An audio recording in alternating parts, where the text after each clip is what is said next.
하나님께서 오늘 우리에게 주신 말씀은 요한 1서 5장 13절에서 21절 말씀입니다. 요한 1서 5장 13절에서 21절 함께 합독하겠습니다. 내가 하나님의 아들의 이름을 믿는 너희에게 이것을 쓰는 것은 너희로 하여금 너희에게 영생이 있음을 알게 하려 함이라. 그를 향하여 우리가 가진 바 담대한 것이 이것이니 그의 뜻대로 무엇을 구하면 들으심이라. 우리가 무엇이든지 구하는 바를 들으시는 줄을 안즉 우리가 그에게 구한 그것을 얻은 줄을 또한 아느니라. 누구든지 형제가 사망에 이르지 아니하는 죄 범하는 것을 보거든 구하라. 그리하면 사망에 이르지 아니하는 범죄자들을 위하여 그에게 생명을 주시리라. 사망에 이르는 죄가 있으니 이에 관하여 나는 구하라 하지 않노라. 모든 불의가 죄로 돼 사망에 이르지 아니하는 죄도 있도다. 하나님께로부터 난 자는 다 범죄하지 아니하는 줄을 우리가 아노라. 하나님께로부터 나신 자가 그를 지키심에 악한 자가 그를 만지지도 못하느니라. 또 아는 것은 우리는 하나님께 속하고 온 세상은 악한 자의 안에 처한 것이며, 또 아는 것은 하나님의 아들이 이르러 우리에게 지각을 주사 우리로 참된 자를 알게 하신 것과, 또한 우리가 참된 자 곧 그의 아들 예수 그리스도 안에 있는 것이니 그는 참 하나님이시요 영생이시라. 자녀들아 너희 자신을 지켜 우상에게서 멀리하라. 아멘. 오늘 13절에서는 하나님의 아들의 이름을 믿는 자들에게 영생이 있다 말씀합니다. 당시 예수 그리스도를 믿는 성도들이 심한 고난 앞에 그들의 믿음이 흔들리고 있었던 것 같습니다. 따라서 사도 요한은 믿음이 흔들리는 성도들에게 하나님의 아들이신 예수 그리스도를 믿는 자에게는 영생이 있음을, 생명이 있음을 어제 본문을 통하여 말씀하였고, 또 오늘 본문 13절에서는 그것을 알게 하려고 이 서신서를 썼다 말씀합니다. 오늘날 우리들도 우리들의 믿음을 어찌할 수 없을 때가 있습니다. 하나님의 말씀과 은혜 안에 있을 때는 믿음이 있는 것 같고, 또 언제 죽어도 하나님 품에 안길 것 같고, 또 어떠한 환난과 풍파와 시험을 당한다 할지라도 그것이 순교의 사명으로 이어질 수 있다라고 여길 수 있습니다. 그런데 어떤 때는 누가 무슨 말만 하여도 두려움이 엄습해오고 자신에게 믿음이 없다고 여기며 우려하는 경우도 많습니다. 어쩌면 시험은 우리의 믿음의 정체를 드러내는 도구가 아닐까 합니다. 너가 많은 말씀을 안다고 스스로 큰 믿음이 있다고 여겼을지 모르지만 사실 너의 믿음은 이 정도밖에 안 돼. 너의 믿음은 이 수준이야 라며 마치 시험이 우리를 조롱하듯 그렇게 말할 때가 있는 것이죠. 정말 처절하게 우리를 낮추고 무너지게 함으로 우리의 믿음을 보게 할 때가 있습니다. 어쩌면 그때 이 말씀을 드려야 하지 않을까 합니다. 하나님의 아들의 이름을 믿는 자들에게 영생이 있다라는 것입니다. 요한복음 17장 3절 말씀에 의하면 영생은 곧 유일하신 참 하나님과 그가 보내신 자 예수 그리스도를 아는 것이라 말씀합니다. 여기서 안다라는 것은 관계적 알물 이야기하고 있습니다. 요한복음 1장 12절에 영접하는 자 곧 그 이름을 믿는 자들에게 하나님의 자녀가 되는 권세를 주셨다고 말씀합니다. 예수 그리스도를 나의 구주 나의 하나님으로 영접하고 예수 그리스도를 온전히 믿는다면 하나님의 자녀가 되는 권세를 우리에게 주셨습니다. 그래서 우리는 예수 그리스도를 통하여 하나님과 관계적 알무로 들어가는 것입니다.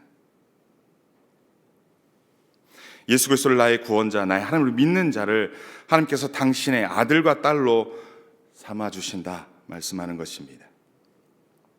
이처럼 하나님과 관계적 알물이 형성이 될 때 영원한 생명이 그에게 있다 말씀하는 것입니다.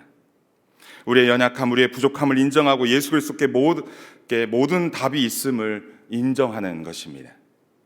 예수님이 이 땅에 오셔서 죄로 말미암아 죽을 수밖에 없는 우리를 위해 대신 십자가에 죽으심으로 우리의 죄를 깨끗하게 하신 것, 그리고 죽은 자 가운데서 사흘 만에 부활하시어 죄와 사망으로부터 우리를 자유케 하신 것, 따라서 그 예수님을 나의 구주, 나의 하나님으로 믿는 자는 하나님의 자녀가 되고 영원한 생명을 얻는 것입니다. 우리의 부족한 믿음으로, 연약한 믿음으로 영생을 얻는 것이 아니라 예수 그리스도의 그 신실하심으로 말미암아 우리 가운데 영생이 있는 것입니다. 우리 믿음이 어느 날에는 크고 어느 날에는 매우 작아 없는 것 같아 보여도 우리는 기억해야 합니다.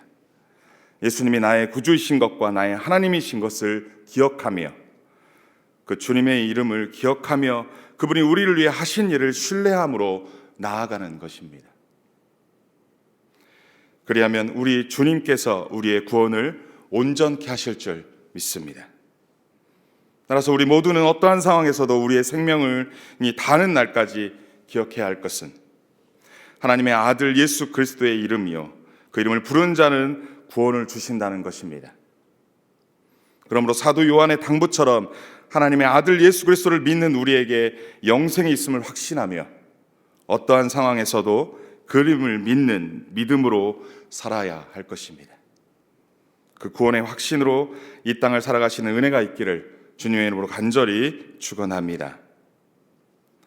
14, 17절의 말씀은 성도의 기도에 대하여 말씀합니다. 먼저 14절, 15절은 하나님께서는 우리가 당신의 뜻대로 구하면 들으시는 분이라 말씀합니다.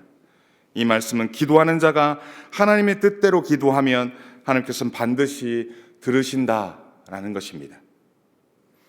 여기서 하나님께서 들으신다는 말씀은 하나님의 응답으로 이어집니다. 따라서 하나님의 응답은 기도하는 자가 하나님의 뜻대로 기도하는 것과 관련이 있습니다. 성도가 하나님의 뜻대로 담대히 기도하면 우리 하나님께서는 반드시 응답하신다 말씀하십니다. 물론 응답의 때와 방법과 결과는 하나님의 주권에 달려 있습니다. 따라서 성도는 하나님의 뜻대로 기도하면 하나님께서 당신의 때에 당신의 방법으로 응답하심을 믿고 담대히 기도하는 것입니다. 16, 17절에는 중보기도에 대하여 말씀합니다. 우리는 요한 1서에서 계속해서 서로 사랑하라라고 하는 말씀을 들었습니다. 16, 17절에서도 성도들끼리 서로 사랑하는 좋은 예가 바로 서로를 위한 중보기도임을 말씀합니다. 서로 사랑하는 방법을 중보기도로 행해라 라는 도전이죠. 먼저 누구든지 형제가 사망에 이르지 아니하는 죄에 범하는 것을 보거든 하나님께 중보하는 기도를 드릴 만큼 충분히 마음을 쓰라 하십니다. 성도가 방황을 할 때 그를 위해 기도해 주어 방황하는 성도가 온전한 그리스도인의 삶을 회복할 수 있도록 도와주어야 한다라는 것입니다. 그런데 본문에서 사망에 이르지 아니하는 죄와 사망에 이르는 죄에 대하여 이야기하고 있습니다. 모든 불의, 그 잘못이 죄지만 신자들이 범하는 죄를 포함하여 사망에 이르지 않는 죄가 있다라는 것입니다. 하지만 사망에 이르는 죄도 있습니다. 그것은 예수님이 하나님의 아들 그리스도이심을 고의로 부인하는 행위와 믿음과 사랑을 파기하면서 고의로 그리스도를 거부하는 영적 죽음의 상태입니다. 본문에서는 두 가지의 죄에 대하여 이야기하며 중보기도에 대하여 말씀합니다. 하지만 중요한 것은 우리가 성도의 그 중심을 정확히 알 수 없습니다. 그의 중심이 어떠한지 함부로 판단할 수 없습니다. 따라서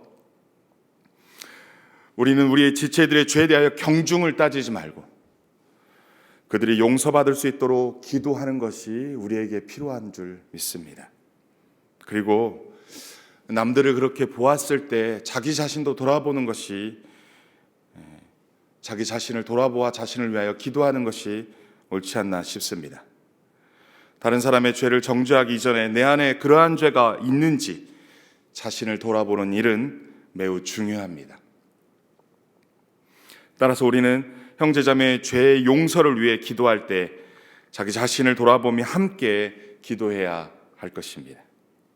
그래야 형제를 또 자매를 사랑하라는 그 명령에 온전히 순종하여 하나님께서 기뻐하시는 우리 공동체가 되기를 소원합니다. 18절에는 하나님께로 난 자는 범죄하지 않는다 말씀합니다. 이 말씀은 예수 그리스도로 말미암아 거듭난 성도 스스로가 죄를 전혀 짓지 않는다는 말이 아닙니다.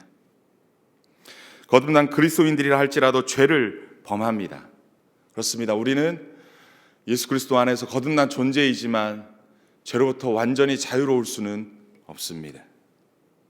하지만 하나님께 용서를 구하며 계속 하나님을 섬기는 관계가 있습니다. 다만 우리가 범죄하지 않는다는 의미는 18절 하반절에 하나님께로부터 나신 자이신 예수 그리스도께서 성도를 지키심으로 악한 자가 성도를 만지지 못하게 하신다라는 것입니다. 하나님께로부터 난 자는 범죄하지 않는다는 것은 하나님께로 나신 그리스도 주께서 우리를 악으로부터 지켜보호하심으로 말미암아 우리가 더 악한 길에 더 주님으로부터 멀어진 길에 나아가지 않을 수 있음을 이야기하고 있는 것입니다.